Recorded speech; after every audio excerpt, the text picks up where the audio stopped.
Like any other sport, the National Basketball Association has its own rules and regulations, and even though the NBA isn't one to aimlessly ban players, there have been behaviors over the years that have required a few bans. So, today we'll be counting down 10 players that have been banned for life from the NBA, for various reasons you'll soon find out about. Starting off with number 10, we have Jack Molinas. After high school, Molinas attended Columbia University, where he played on the basketball team and had a memorable time doing so. In his lone season in the NBA, Molinas averaged 11.6 points and 7.1 rebounds per game for the Fort Wayne Pistons, after being drafted 3rd overall in 1953. He was also chosen to represent the All-Star team in his debut year. Off the court, though, Molinas found work in a high-risk industry. Molinas bet on college basketball games with a mob-backed bookmaker, including bets on his own team. While betting on these games, Molinas would throw games to ensure his wagers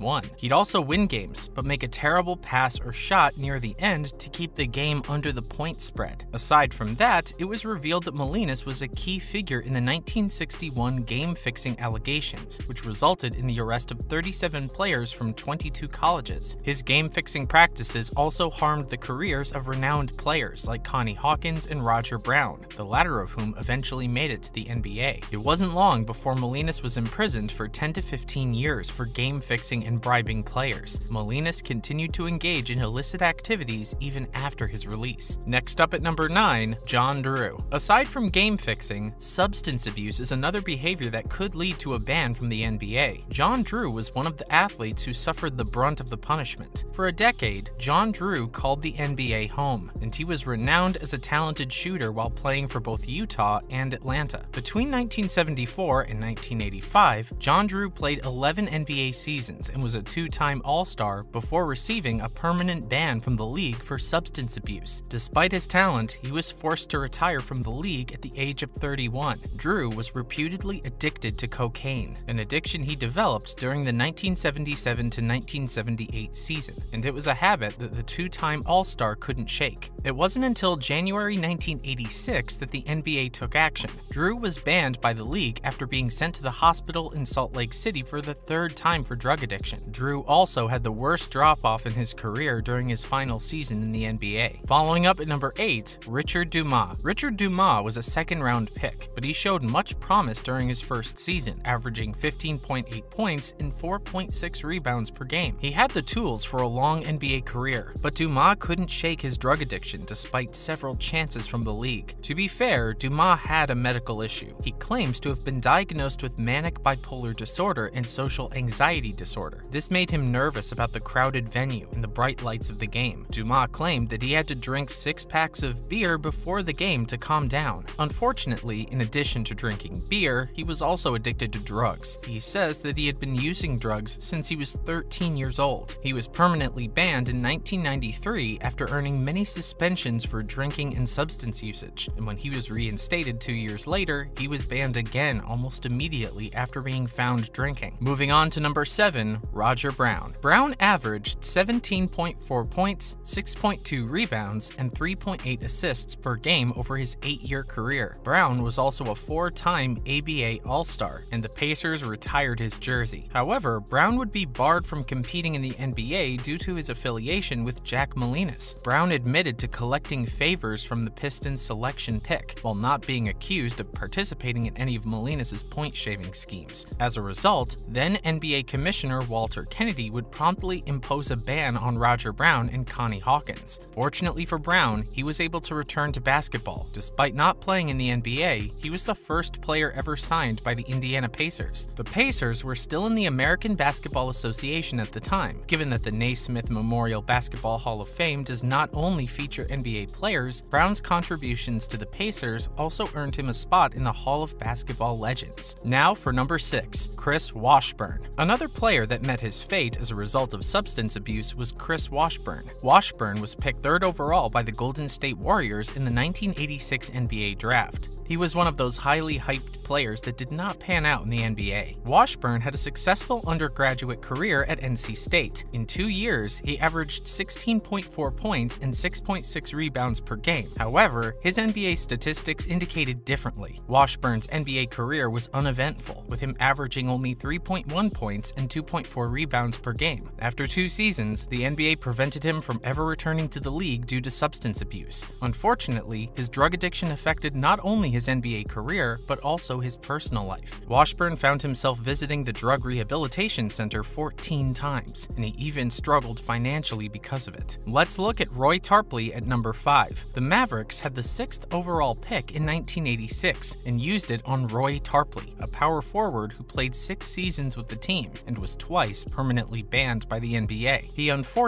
couldn't extend his career with the NBA when he fell into cocaine and alcohol addiction. After being expelled from the NBA, Tarpley took his talents to Europe. The former Mavericks center created a name for himself in Europe and made a case for a return to the NBA. Tarpley would be a leading scorer for his side and help them win the Greek League Championship. He averaged 20.9 points and 12.9 rebounds per game in the EuroLeague. Although the league reinstated him, allowing him to make a temporary return to the Mavericks, Tarpley continued to abuse alcohol, prompting the league to permanently ban him in 1995. Tarpley averaged 12.6 points and 8.2 rebounds per game in 6 seasons with the Mavericks. Moreover, at number 4, O.J. Mayo. O.J. Mayo was one of the players banned in a more recent ban. He's been playing in China since 2016, and he was a decent shooting guard in his time at the NBA. The Minnesota Timberwolves selected him 3rd overall in the 2008 NBA draft, and he had a terrific first few years in the league. He scored 15.2 points per game while shooting 37.5% from downtown in 4 seasons with the Grizzlies. Mayo showed some promise with the Mavericks in his 5th season in the NBA. As the team's starting guard, he averaged 15.3 points per game and shot 40.7% from deep.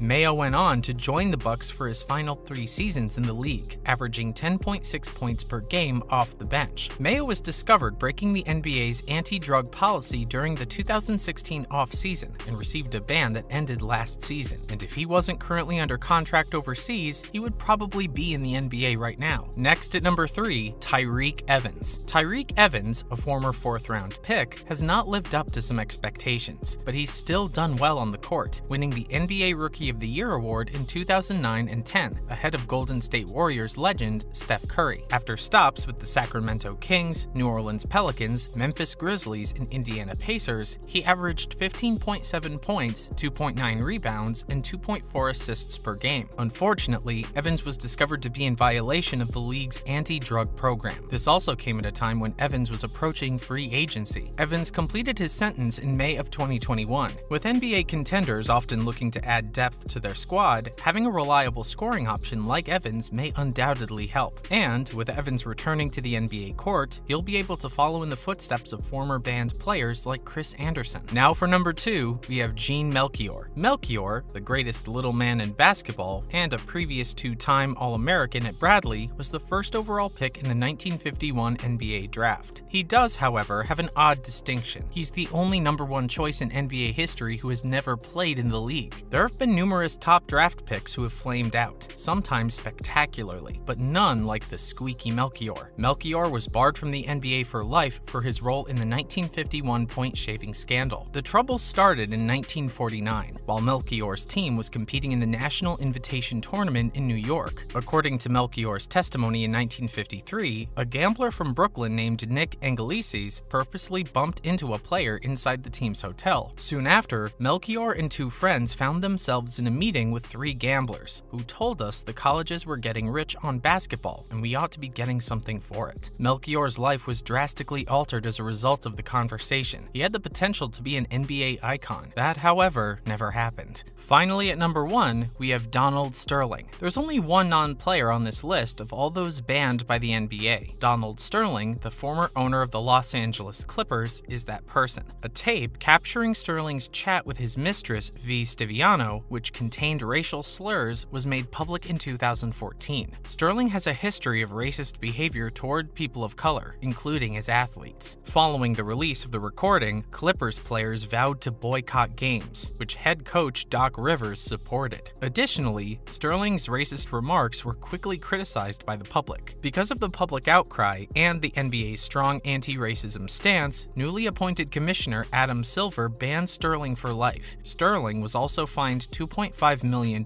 in addition to the ban. Sterling's wife, Shelley, later gained control of the Clippers. Shelley would then sell it for $2 billion to Steve Ballmer. When it comes to sports franchises, Sterling is undoubtedly the worst owner. The Clippers never advanced under his leadership. The Clippers have only had 2 winning seasons in the last 32 years. Moreover, ESPN named the Clippers the worst sports team in the country. Whether or not he was a lousy owner, his racist behavior had no place in any sports league. That's all for this video. Let us know in the comments which one of these scandals surprised you the most. Make sure to give this video a thumbs up and subscribe to our channel for more videos like this. See you at the next one.